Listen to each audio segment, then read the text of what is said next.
आदिवासी शब्द जो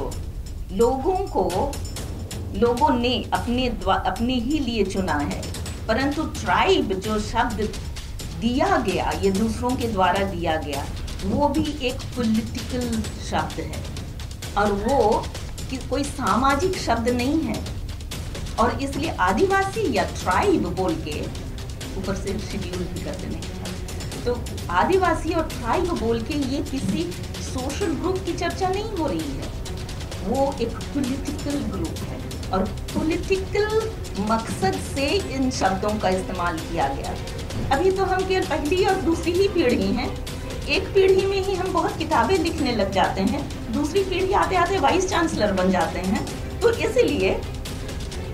इसीलिए बस अभी तो बस शुरुआत है, क्योंकि अब हम सुनाना नहीं चाहते। हम अब तक सुनाते थे, हम बोलते थे, ओरेचर हैं हमारे, लिटरेचर नहीं है। और इसलिए चूंकि ओरेचर से लिटरेचर में आने के लिए 2 जनरेशन का टाइम तो देना पड़ेगा, है ना। और इसलिए जब आएगा तब लोग पढ़ेंगे, केवल सुनेंगे नहीं। तो जो मेरा बगल में एक तमिल ब्राह्मण बैठा था, वो जब सवेरे मैंने got up for breakfast train में, जो किताब मैं पढ़ रहा था वो किताब मैंने उसका मतलब सीट का ऊपर रखा। जो किताब का टाइटल था रीब्राह्मनाइजिंग हिस्ट्री, ब्रजरंजन मणि साहब का किताब है। उन्होंने वो टाइटल को देख के, वो किताब को देख के इतना हैरान हो गया, तो तुरंत मेरे से पूछा, भाई आप ऐसा कैसे कर सकते। मैंने बोला, भाई इतिहास लिखना किसी बाप का जागीरी नहीं है। एक हाल में मैंने राज्यसभा में प्रश्न पूछा था फैकल्टी रिक्रूटमेंट, जिसमें भयावह थी तमाम ओबीसीज, एससीज, एसटीज इन पर्टिकुलर। सुकुमार साहब ने उस डेटा पर पूरा एक नैरेटिव, सोशियोलॉजिकल पॉलिटिकल नैरेटिव एक प्रमुख अंग्रेजी दैनिक में लिखा और मैंने उसको शेयर किया ट्विटर हैंडल पे। और मुझे जो नीचे कमोबेश, जो कल भी एक अलग नीचे का, तुझे पता है तेरा जन्म कहां हुआ है। मैं मुंह लगता नहीं आमतौर पर उस मीडियम में, लेकिन मुझे लगा कि कम से कम एक दो लोगों को ये कहूं कि यार मुझे पता है ऐसे देश में जन्म हुआ है जहां एक संविधान है, और जो संविधान के बाहर है वो मेरे जन्म से बाहर है।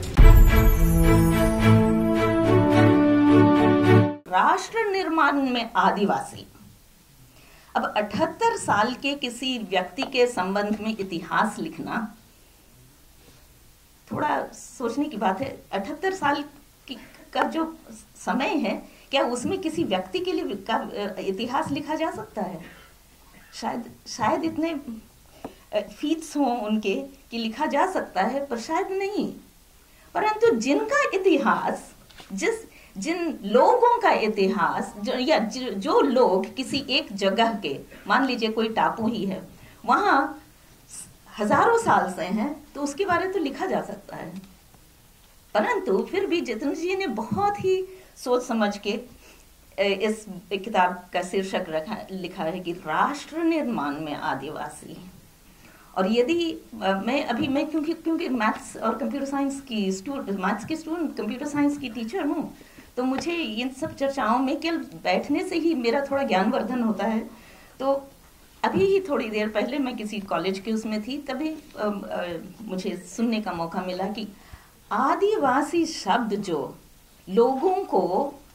लोगों ने अपने ही लिए चुना है, परंतु ट्राइब जो शब्द दिया गया, ये दूसरों के द्वारा दिया गया, वो भी एक पॉलिटिकल शब्द है और वो कोई सामाजिक शब्द नहीं है। और इसलिए आदिवासी या ट्राइब बोल के ऊपर से शेड्यूल भी कर देने के बाद, तो आदिवासी और ट्राइब बोल के ये किसी सोशल ग्रुप की चर्चा नहीं हो रही है, वो एक पॉलिटिकल ग्रुप है और पॉलिटिकल मकसद से इन शब्दों का इस्तेमाल किया गया। जो भी कि उलाका जी जयपाल सिंह मुंडा जी को कोट कर रहे थे, और उस शुरू में और अंत में ये भी बोला, आदिवासी का कोई नेता कह के बोला, पूछा जाए तो लोग बताते नहीं, क्यों? डेमोक्रेटिक सोसाइटी है बाबा। डेमोक्रेटिक सोसाइटी में एक अकेला नेता नहीं हो सकता, और इसलिए यदि कोई डेमोक्रेसी को सही मायने में समझने की कोशिश करें, जिसमें हर एक की बात, वोट नहीं, हर एक की बात का उतना ही महत्व है। और जब तक सारे, और आदिवासियों की डेमोक्रेसी ना मेजॉरिटी की डेमोक्रेसी नहीं है, कंसेंसस की डेमोक्रेसी है। और इसीलिए जब तक हर एक उस एक मत में नहीं हो जाते, तो इसलिए नेता कहाँ, एक अकेला नेता की जगह। और इस तरह से आदिवासियों के पास इतनी बात है बतलाने के लिए, प्रोवाइडेड सुनने वाला अपने पृष्ठभूमि से नहीं, परंतु अगले की पृष्ठभूमि की या उनकी पोजीशन से ही सुनने की कोशिश करें। हम बोल तो रहे हैं, आदिवासी की आवाज आज की आवाज नहीं है। स्वतंत्रता की लड़ाई जो 1857 की बहुत पहले से चल रही है, आदिवासियों की किस सेल्फ डिटर्मिनेशन की, या वो बहुत पहले से चली आ रही है। ना तो केवल सामंतवाद और अंग्रेजी शासकों के अगेंस्ट केवल नहीं, हर वो इनजस्टिस की जो बातें, इनजस्टिस की प्रथाएं थी, उसके अगेंस्ट होती आई हैं। केवल 200 साल की भी कहानी नहीं है, उससे भी पुरानी कहानी है। और इसलिए आदिवासी बोलते रहे हैं। सुनने वाले, सुकुमार जी जैसे बोल रहे थे, सुनने वाले अपने ही बैगेज के अनुसार सुनते हैं, और इसलिए उनको लगता है इनकी तो कोई कहानी ही नहीं है, इनका तो कोई इतिहास ही नहीं है। और इसलिए लोग, जैसा सुकुमार जी बोल रहे थे, अपने इतिहास को ही लिखेंगे ना। बस समय की बात है। अभी तो हम केवल पहली और दूसरी ही पीढ़ी हैं। एक पीढ़ी में ही हम बहुत किताबें लिखने लग जाते हैं, दूसरी पीढ़ी आते आते वाइस चांसलर बन जाते हैं। तो इसीलिए बस अभी तो बस शुरुआत है, क्योंकि अब हम सुनाना नहीं चाहते। हम अब तक सुनाते थे, हम बोलते थे, ओरेचर है हमारे, लिटरेचर नहीं है। और इसलिए चूंकि ओरेचर से लिटरेचर में आने के लिए 2 जनरेशन का टाइम तो देना पड़ेगा, है ना। और इसलिए जब आएगा तब लोग पढ़ेंगे, केवल सुनेंगे नहीं। और ये मैं मानती हूँ, ये तो केवल शुरुआत है। और इसलिए मैं आज इस समय, चूंकि मैं यहाँ हूँ, उपस्थित हो सकी हूँ, इसके लिए मैं अपने उन सभी पुरखों को नमन करना चाहती हूँ, जिन्होंने अपनी आवाज को अपने अपने क्षेत्रों में, अपने क्षेत्रों, जितेंद्र जी ने, अब मुझे बहुत खुशी है कि अपने क्षेत्र के लोगों की ज्यादा बात यहाँ लिखी हैं जितेंद्र जी ने, और दूसरे क्षेत्रों की नहीं। मैंने जैसे देखा, मैंने जैसे उनसे मुलाकात की, मैंने कहा आप ना अलग अलग रीजन्स का कीजिए क्योंकि वैसा में रीजन वाइज भी आएगा। पर ये बहुत ही अच्छी बात है कि उन्होंने दूसरी जोग्राफिकल रीजन्स के भी लोगों की बात इसी वॉल्यूम में डाली है। और इसलिए अभी हमें लिखना और पढ़ाने के लिए बहुत बात है जो आएगा। अपना समय आएगा, और अपना समय आ गया है, और अपना समय आ रहा है। और इसलिए उन सभी मेरे पुरखों को, जिनको हम पूर्वज केवल नहीं बोलते, हम पुरखे बोलते हैं, मैं उन सभी पुरखों को नमन करते हुए अभी शुभकामना देना चाहती हूँ जितेंद्र जी को। 15 साल पहले जब मैं एक किताब लेके ट्रेन में बैठ के पढ़ते सफर कर रहा था, 15 साल का पहले, तभी भी मैं थोड़ा सा असिस्टेंट प्रोफेसर ही था, अभी सीख रहा हूं मैं भी। तो जो मेरा बगल में एक तमिल ब्राह्मण बैठा था, वो जब सवेरे when I got up for breakfast train में, जो किताब मैं पढ़ रहा था, वो किताब मैंने उसका मतलब सीट का ऊपर रखा। जो किताब का टाइटल था डीब्राह्मनाइजिंग हिस्ट्री, ब्रजरंजन मनी साहब का किताब है। उन्होंने वो टाइटल को देख के, वो किताब को देख के इतना हैरान हो गया, तो तुरंत मेरे से पूछा, भाई आप ऐसा कैसे कर सकते? मैंने बोला, भाई इतिहास लिखना किसी बाप का जागीरी नहीं है, ये हमारा हिस्सा भी है। तो ये आज जो ये किताब निकल के बाहर आया ना, this is nothing but the product of that. And long back, matlab, this is how you need to, write the history. The history is yet to be drafted or yet to be written. The entire history writing is nothing but the politics of knowledge construction. मैं उसके लिए उसके बारे में मैं अभी 1-2 minute में आ जाऊंगा. तो see how, I mean, he was so, it was so terrific that, ये जो किताब जो है जितेंद्र मीना जो लिखा है, बहुत एकेडमिशियंस को ये लग रहा होगा भाई ये क्या है, मतलब इसका पीछे क्या कारण है, इसके पीछे क्या पॉलिटिक्स है. This is also politics, and I mean the politics how you will do with this kind of history writing is very important thing. Therefore बहुत पहले चर्चिल साहब ने बोला that it is the future is dependent on the battles that led by not only kings but also professors, and that is where I can see many professors here who are waging that battle in the not only university spaces but also बाहर भी वही कर रहा है. ये जो किताब जो है, I mean नेशन बिल्डिंग, मैंने एक कोर्स पढ़ा था दिल्ली यूनिवर्सिटी में, आज भी सवेरे वही क्लास था, दलित बहुजन ताट पढ़ाता हूं मैं. उसमें एक नेशनलिस्टिक जो डिस्कोर्स जो हुआ वो पूरा एक, it is nothing but nation building is not just political but also it is एक जमाना में एक उस टाइम पे जो नेशन बिल्डिंग का जो हिस्सा ब्राह्मणवाद और ब्राह्मण आइडियोलॉजिकल हिस्सा वो बन गया, वो completely this kind of work is going to completely deconstruct such kind of notions of nation building. भाई हम ही नेशन को ये बिल्ड किया. We are the people who built this nation. Not only in the context of political, but also in the context of social and many other contexts, cultural for that matter. Okay? Completely जो इतिहास को जो लिखने का तरीका जो है, उमेश बगाड़े का एक बहुत इंटरेस्टिंग राइट अप है.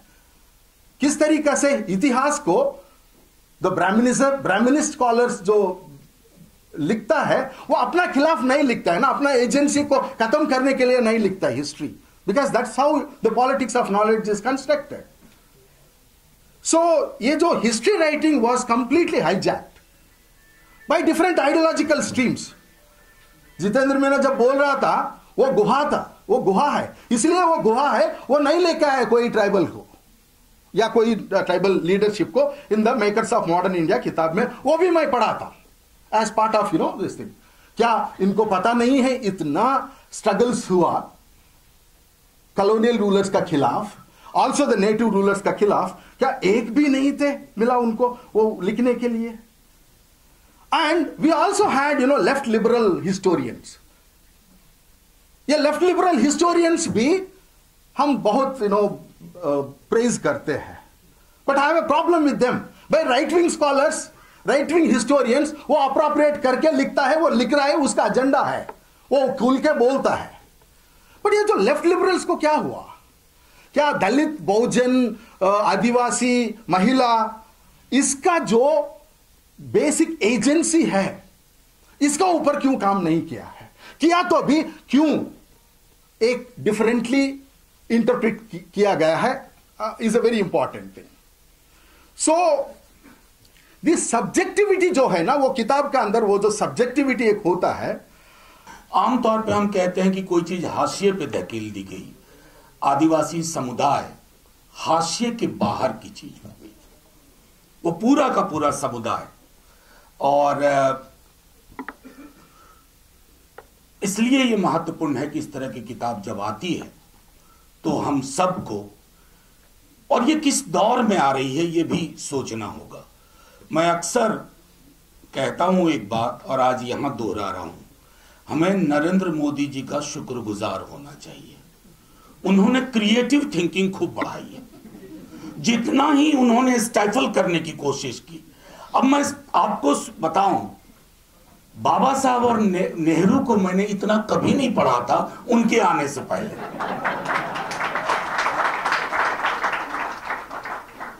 हालांकि उनका इशारा और इरादा कुछ और है, लेकिन ये चीजें हो रही हैं। अब लक्ष्मण ने प्रोफेसर की डायरी लिख दी, जितेंद्र जी ने एक पूरे समाज का जिसको हाशिए के भी पड़े था वो ला दिया। इसलिए हम लोगों को थैंक यू मोदी जी बोलना चाहिए। मैं दूसरी चीज कह रहा हूं, एक और चीज, हमारा समाज कितना बदला है। एक छोटा वाकया, सुकुमार साहब यहाँ एक हाल में मैंने राज्यसभा में प्रश्न पूछा था फैकल्टी रिक्रूटमेंट का, जिसमें भयावह थी तमाम ओबीसीज, एससीज, एसटीज इन पर्टिकुलर। सुकुमार साहब ने उस उस डेटा पर पूरा एक नैरेटिव, सोशियोलॉजिकल पॉलिटिकल नैरेटिव, एक प्रमुख अंग्रेजी दैनिक में लिखा और मैंने उसको शेयर किया ट्विटर हैंडल पे। और मुझे जो नीचे कमोबेश, जो कल भी एक अलग नीचे कहा गया, तुझे पता है तेरा जन्म कहां हुआ है। मैं मुंह लगता नहीं आमतौर पर उस मीडियम में, लेकिन मुझे लगा कि कम से कम एक दो लोगों को यह कहूं कि यार मुझे पता है ऐसे देश में जन्म हुआ है जहां एक संविधान है, और जो संविधान के बाहर है वो मेरे जहन से बाहर है। जो संविधान में है मैं उसकी बात करूंगा। कई लोगों को बड़ी आपत्ति हुई थी ईडब्ल्यूएस रिजर्वेशन के दौरान। मैं आज भी कहता हूं मेरी आपत्तियां किस बात से थी कि संविधान में सामाजिक और शैक्षणिक आरक्षण का प्रावधान है। और 100 बार हम में से अधिकांश लोगों की, यहां मैं ऐसे चेहरे देख रहा हूं कि मंच से आप विलग नहीं हैं, आप सब अपनी अपनी लड़ाई लड़ रहे हैं, हमारे साथ लड़ाई लड़ रहे हैं। कई चेहरे मैं देख रहा हूं, सामाजिक और शैक्षणिक। और बार बार इस बात को इस मंच के तमाम लोगों ने दोहराया कि आरक्षण गरीबी उन्मूलन योजना नहीं है, आरक्षण पॉवर्टी इरेडिकेशन प्रोग्राम नहीं है, आरक्षण बाबा साहब के नपे तुले शब्दों में प्रतिनिधित्व है। और दूसरी महत्वपूर्ण चीज, ऐसा क्यों है, मैं इनकार नहीं करता हूं, अलग अलग जातियों में भी गरीबी होगी, लेकिन ऐसा क्यों है, शुक्रिया सुकुमार भाई, ऐसा क्यों है कि जब हम जाति जनजाति में जाते हैं नीचे की ओर गरीबी बढ़ती है, ऊपर कंसंट्रेशन कम होता जाता है, तो रिश्ता साफ है। और उस संदर्भ में तो मैं आपको देश की फिजा के बारे में ये बात कह रहा था कि माहौल क्या है। और यहां मैं थैंक यू नहीं बोलूंगा क्योंकि मोदी जी ने 10-12 वर्षों में इस देश में एक ऐसा टोटलिटेरियन अथॉरिटेरियन फलसफा दे दिया है जहां अगर आप उनकी सोच से इत्तेफाक नहीं रखते तो सबसे माइल्ड वर्ड आपके लिए आप अर्बन नक्सली हैं। मैं नहीं जानता कि अर्बन नक्सली, लेकिन अपने विद्यार्थी जीवन में नक्सली कुछ दिन रहा हूं और इसका गर्व है मुझे, कोई रिग्रेट नहीं है मन में। नक्सली कौन होते थे, एक विजन तो था ना। आज की एक रिपोर्ट बता रहा हूं कि नक्सल आंदोलन के खात्मे का तथाकथित छत्तीसगढ़ में और अडानी का पेनिट्रेशन बढ़ना, दोनों एक साथ हो रहा है। कुछ तो वजह होगी, कुछ तो इस रिश्ते में गहराई होगी। ये समझना हम सब लोगों को जरूरी है, सब लोगों के लिए, कि ये जो एक पूरी पॉलिटिकल इकोनॉमी है गवर्नेंस की, ये नियो लिबरल पॉलिटिकल इकोनॉमी ये अपना जस्टिफिकेशन ब्राह्मणिक पैराडाइम में ढूंढ रही है, और वो पैराडाइम किसी के लिए भी हितकर नहीं है। आदिवासी समाज, दलित, पिछड़े और किसी भी जाति के प्रगतिशील तत्वों, वोट किसी को दीजिए, वो आपकी चॉइस है, लेकिन संविधान के अंदर उस दायरे में अगर आपकी सोच नहीं है, आप सबसे बड़े एंटी नेशनल हैं। आप दूसरों को एंटी नेशनल ना बोले, आप एंटी नेशनल है, क्योंकि मेरा देश संविधान से चलेगा, किसी संघ के विधान से नहीं चलेगा। आज से 50 वर्ष पहले हम ये कह सकते हैं कि हम जब बच्चे थे तो हमारे राष्ट्र निर्माताओं में जयपाल सिंह मुंडा का नाम नहीं था। हम ये कह सकते हैं हमारे पूर्वज जयपाल सिंह मुंडा नहीं थे, हमने जो किताबें पढ़ी थी उनमें। लेकिन धीरे धीरे जब हमने किताबें पढ़ना शुरू किया और आगे बढ़ना शुरू हुए तो हमारे पूर्वजों की संख्या भी बढ़ने लगी। लेकिन फिर एक दूसरा प्रश्न है कि क्या हम सिर्फ पूर्वजों की संख्या बढ़ा रहे हैं और उसके साझा होने से आज की परिस्थिति पर क्या असर पड़ रहा है। जैसे मैंने कहा कि यह खतरा है कि दलित समाज के पूर्वज कुछ होंगे, आदिवासी समाज के पूर्वज कुछ होंगे, आदिवासी समाज में भी विखंडन होगा, अलग अलग आदिवासी समाज के पूर्वज कुछ होंगे। और इसका सबसे बड़ा उदाहरण अभी मणिपुर है, जिसमें आप देख सकते हैं कि दो समुदाय जिनको भारत का शेष हिस्सा एक ही मानता है, यानी अज्ञान इतना ज़्यादा है और अपरिचय इतना ज़्यादा है कि हम एक दूसरे में कोई फर्क नहीं कर सकते, लेकिन वहाँ अब एक दूसरे में से बिल्कुल अबोला है। कल हम जब दिल्ली में स्वतंत्र ट्रिब्यूनल की रिपोर्ट जारी कर रहे थे मणिपुर पर, तो वहाँ मणिपुर के दो समुदायों में तनाव इतना बढ़ गया कि हमें ऐसा लगा कि यहीं एक अप्रिय स्थिति उत्पन्न हो जाएगी। तो इसलिए मेरी चिंता अभी यह है कि जब हम आज अपनी स्मृतियों का निर्माण कर रहे हैं तो क्या हम एक साझा स्मृति लोक बना सकते हैं, और वह साझा स्मृति लोक क्या एक साझा जनतांत्रिक जगह बना सकता है। सबसे बड़ी चिंता यह है, इस हॉल में मैं जब संबोधित कर रहा हूं तो क्या मेरी आवाज़ सिर्फ एक तरह के कान में जा रही है या हर तरह के कान में जा सकती है। यह एक इतना बड़ा सवाल है जिसका जवाब हम लोगों के पास नहीं है भी। एक संवैधानिक इकाई के रूप में अपने आप को स्थापित करने की और अपना अधिकार लेने की, और अब हम जिस जगह पर खड़े हैं उसमें इस बात से इनकार नहीं किया जा सकता कि आदिवासी अब अकेले जीवन नहीं जी रहा है। आदिवासियों पर चौतरफा प्रभाव है। हम छत्तीसगढ़ की बात करते हैं और छत्तीसगढ़ में जब आदिवासी ईसाई तनाव देखते हैं और उसमें आदिवासियों के रक्षकों के तौर पर एक खास तरह के संगठन को आते हुए देखते हैं और दुविधाएं खड़ी होती हैं, तब हमारी समझ में नहीं आता है कि यदि आदिवासी ये कह रहे हैं कि मैं इस गांव के मरघट में आपको दफन नहीं करने दूंगा क्योंकि आप ईसाई हो गए हैं, और उसको आदिवासी परंपराओं के नाम पर जायज़ ठहराया जाता है, तो हम जनतांत्रिक अधिकार के साथ खड़े हों या आदिवासी परंपरा के साथ खड़े हों। ये मानवाधिकार कार्यकर्ताओं के बीच और दूसरे लोगों के सामने एक बड़ी चुनौती है। छत्तीसगढ़ में इसको लेकर बहस चलती रही है, झारखंड में भी है और जगहों पर भी है। तो इस तरह की किताब को का काम यह है कि वह इस सवाल का सामना करने में हमारी मदद करे। प्रश्न सिर्फ यह नहीं है कि आदिवासियों के अपना राजा था कि नहीं, वो था जैसा कि ऐतिहासिक दस्तावेज बतलाते हैं।